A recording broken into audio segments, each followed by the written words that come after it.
Hey, everybody, welcome back to a new episode of the Daily Objective. I am Rucka, and as always, we've got the last of the Greeks himself, Nikos Sotikakarakapoulos, and we have a lot to talk about today. Nikos, how are you? I'm very well, thank you.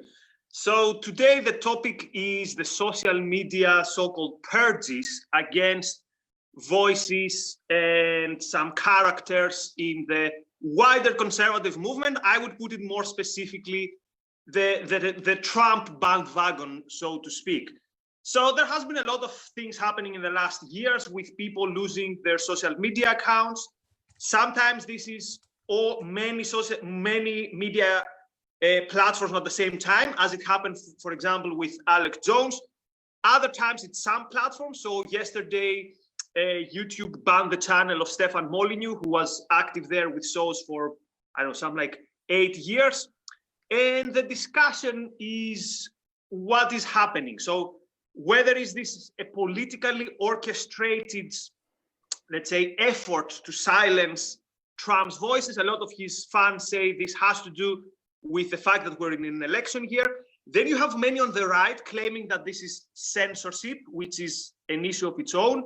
So a lot of things to discuss. And even with Reddit, for example, yesterday, they banned, I don't know how they call them, like Reddit channels. The one called The Donald, which at some point had close to like 800,000 people. And again, the reaction was that this is interference in the elections, as they say, and with the usual calls to Trump to regulate social media. So what do we make of all that? There's a lot. Well, I mean, I've heard that Trump was banned from Twitch, which is a popular streaming site. Now, Twitch are known for banning people a lot, often without a good reason.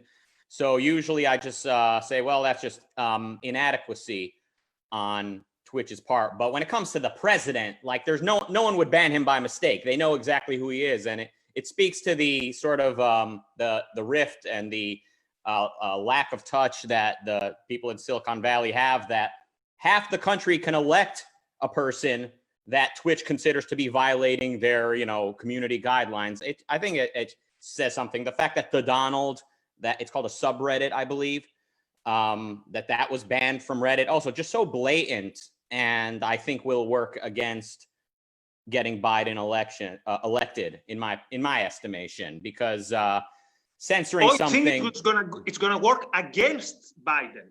Yeah, it's ultimately going to make people more enthusiastic for Trump because, nobody was relying on r/the Donald to inform their politics, but hearing that it was banned riles people up. So that's my estimation. But when it comes to banning people like Molyneux from YouTube, that is more of an ideological kind of a long-term kind of battle that I see going way beyond any election. That is a move. Now, I haven't watched Molyneux very much, and I haven't watched anything recently for sure. I saw him tweet, to give you an example of the type of things he says. I don't know per se that he was saying this on YouTube, but I imagine he was. When Jeffrey Epstein was exposed by the media that he had been molesting children on his island, right? Molyneux tweeted out, "I wonder if any of the children Jeffrey molested were Jewish." Like, that was his take on that, the Jews, they don't molest their own, they molest others. That's how I took that tweet. That's the type of point of view he expressed on Twitter. I imagine that type of thing was also expressed on YouTube. Now, it needs to be said, that type of attitude is perfectly acceptable if you take out Jewish and, put in white people. White people are going around molesting, through history, molesting and killing these other. It's perfectly acceptable to say that, to group people together and to project collective guilt on a group of people. It just depends which one. So it is worth pointing out, as much as I dislike Molyneux and as much as I'm not going to miss him, it is perfectly acceptable in the culture we find ourselves in to be bigoted in some cases and not in others. And the only solution, you've heard me say it a million times, is individualism. And of course, that comes with a full corollary philosophy, and that's where the nerds come in. That's where the smart people need to take philosophy seriously in order to have individualism. Back to you. Thank you. So it goes without saying that, no, actually it goes with saying, because most conservatives don't get it, that if you have a private company and if you have a social media platform, you can do whatever you want. So I would be happy, I would accept Twitter saying, like the example I give to my students is, private property means I can have a pub and not let anyone in. Like I can discriminate against specific or against everyone, right? That's either you have private property or you don't. Of course, in the West we don't, but that's another discussion. So all this discussion by conservatives, oh, you're a platform versus you're a publisher. The discussion should be, is this private property? And if the answer is yes, then that should be the end of the discussion. And I was very disappointed, although disappointed would assume I expected otherwise, that even people like Ted Cruz don't get this. So we had Ted Cruz some years ago being, I think, in the Senate or in Congress with waving Atlas Shrugged when he talked reading about, Atlas Shrugged. Yes, reading parts from Atlas Shrugged. Yeah. And now he's happy with regulating social media. Having said all that, sorry, go on. Well, you're saying he doesn't get it. He gets it. He knows exactly what he's doing. And Ben Shapiro originally advised him to go this route of the publisher versus platform. Now, that distinction does exist in law. You know, you are responsible for slandering somebody if you're doing it with your own publishing utility, versus if you just happen to put out a platform and let people speak on that platform, you're not legally liable for any slander that takes place there. But what they're saying is that if these social media companies have an opinion that, or like that they have a bias that they, let's say, censor conservatives more than they censor liberals, then they're now a publisher. And that's just not true. It's a stretch, as we might say. And even if it was true, their point should be, let's move towards a direction where these people are freer of regulation. We don't want to make these regulations even more draconian, so as to service our agenda. But here's where I'm going. There's this very beautiful quote from Catch-22 which says that just because you're paranoid doesn't mean they're not after you. Okay. So what I see happening here is that, yes, these people they have really bad ideas. I agree with you on what you said on Molyneux. I haven't followed him since probably 2015, where it started going downhill towards some form of, I don't want to say race realism, but it goes towards that way. And as you said, lately we've also seen some weird stuff about, Jews and all that stuff. So this is not a defense on Molyneux. This is another question though. The question is it a good idea? Not is it a good idea. They can do whatever they want. Is it a good cultural atmosphere where social media believe that the Overton window is so small, and also that we are the audience is so stupid that we can't make our mind ourselves, and we need them to help us? And it's also interesting to see who gets banned and who does not get banned. So, for example, and this is not a suggestion to Twitter to start banning more people. For example, Richard Spencer, who is, let's say, the personification of alt-right and the evil of alt-right, he still has his Twitter account, and of course, he's very quiet there. He's very, very careful. Or Ann Coulter, for example, she still has her account. And again, this is not to say that she shouldn't, but it's interesting that people who kind of turn their back to Trump kind of get away with it. So I think this is part of why they say, oh, this is an attack on Trump. And let's remember something on Trump.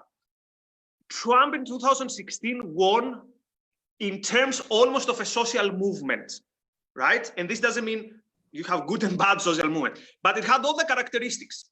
It had a lot of grassroots mobilization.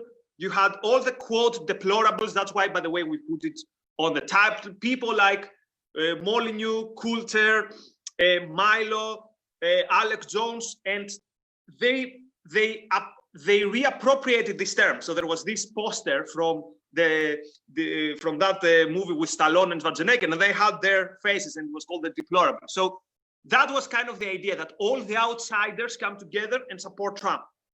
So I do think that Trump is going to, quote, miss these people. He's going to miss these lieutenants, let's say. So he hasn't got his general. his general was Steve Bannon. He hasn't got him anymore, or who knows, but I mean, in the open, he hasn't got it. He hasn't got his lieutenants. We don't know if he has the feet on the ground, which were like the internet kind of activists / trolls. So it's going to be a different campaign. I think that's why he plays the law and order thing. In 2006, it was, I'm coming and I'm bringing with me the deplorables and the outsiders. Now it's kind of, I am protecting America from the looters, the rioters, and whatever his message is going to be. Do you think this is going to change also his chances of winning or not? I mean, take my opinion with a grain of salt. I think Trump is going to win because the power of incumbency is strong. People are used to having him there. And also the opposition to Trump has gotten so crazy. People associate the statue pulling, like the vandalizing, George Washington covered in paint.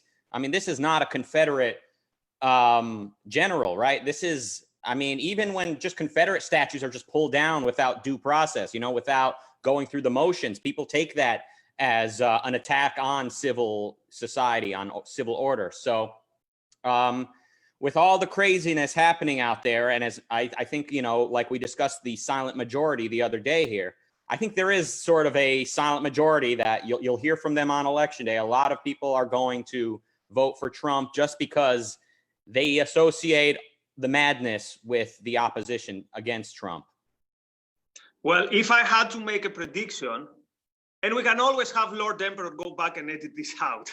Yes. I would also say, if I had to bet my money, I would bet that Trump will probably win again, unless he manages to go beyond himself and how bad he can be and kind of ruin it, for example. And by the way, I was saying the same thing 2016, but it will be on different terms. It won't be on the terms of this kind of outsider coming into to kind of take this kind of stormy campaign.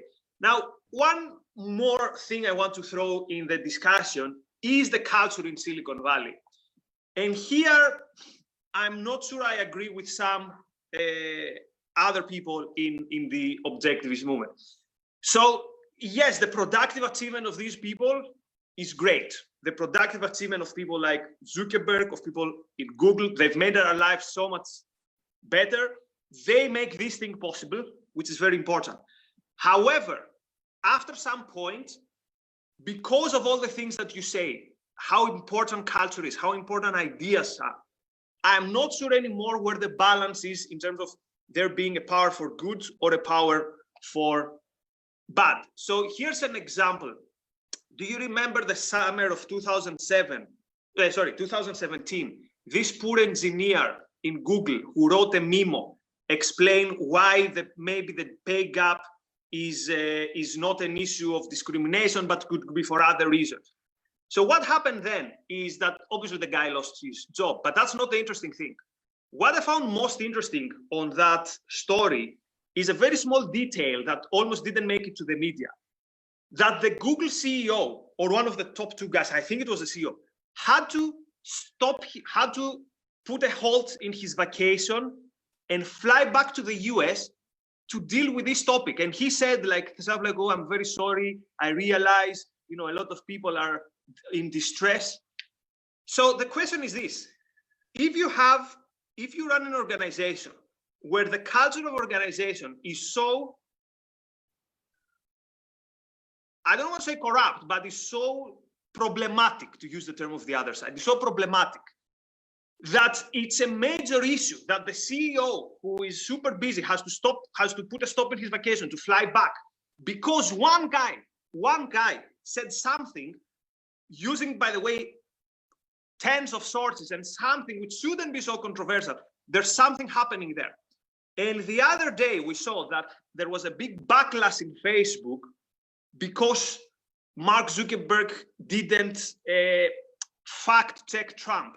And I'm very interested, for example, do these organizations fact check, for example, Ahmadinejad, who has apparently a Twitter account? Some years ago, I think even Hezbollah had an account, but this might have been an urban myth because you can never know, I can't read, so you can never know if that's official or not. So there's something in the culture of these big organizations that I think is really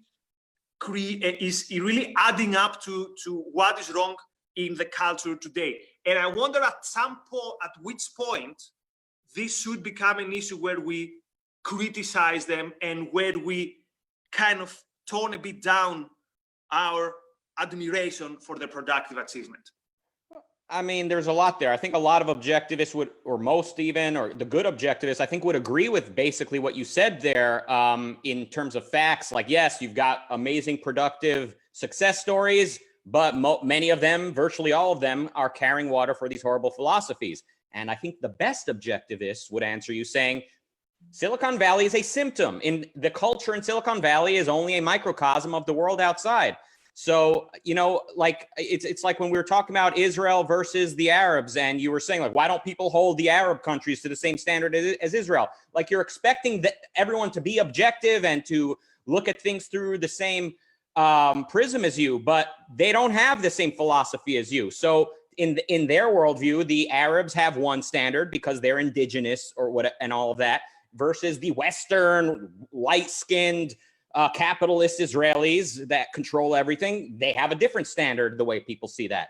Similarly here, you're like waiting for Silicon Valley to be as rational as yourself, but they're not. They all went to college, or they were influenced by people who went to college, and they learned, you know, that some groups of people are institutionally oppressed no matter what anybody does, and other people are institutionally oppressing one another no matter what they do. At the same time, their constant ongoing daily experience shows them that reason isn't an individualistic mechanism, that a good life is rationally selfish. So they've got these conflicting philosophies internally. They're all neurotic. Half of them are on crazy medications, both to deal with this neuroses as well as to keep them working all hours of the night.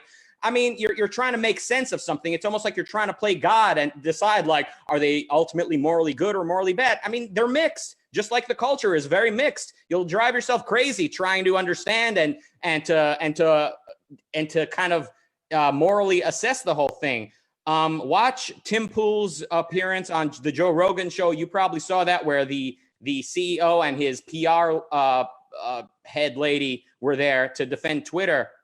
And you can just see the impossibility of them finding any clarity, because on one hand you have Tim Pool, who's, you know, he once told me in person when I met him that he said, I could prove that every philosophy is bullshit. He told me, like I could prove to you, he told me, not just he believes, he could prove to me that every philosophy is BS. That's where Tim Pool is coming from, versus a PR lady. God knows what she's trying to contend with, all these conflicting things, where she told him, like, look, we've got you telling me to stop censoring the right, and people on the left are telling us that we're not censoring enough, you know? So, like, we're gonna go crazy if we try to morally evaluate everyone out there and this industry, which really is a bunch of individuals in Silicon Valley. Ultimately, we need to take a breather. We need to maybe look into some calming, soothing medication, but the greatest medication of all, of course, is philosophy. So focus on what is true. What are we for, rather than what's wrong with all of those people and what they believe. Words to live by. So you know what they say about good relationships, that sometimes you need to take a break from each other. So tomorrow we're taking a break from each other, and the audience is taking a break from us. So tomorrow the co-hosts are Josh and Gloria, and they talk about the psychology of virtue signaling. But I'm sure at some point we'll be back and our relationship will be renewed and we'll have a new intellectual flame. How about that? Sounds great. And I'm looking forward to watching that. And in fact, I'm sure we'll be back at some point, because we're scheduled for later this week. Yeah, but now you took away the suspense. I said later this week. I didn't say when. True. Right. That was it. Thank you very much, everyone. And keep watching the show. It's going to get better and better. Thank you. Bye-bye.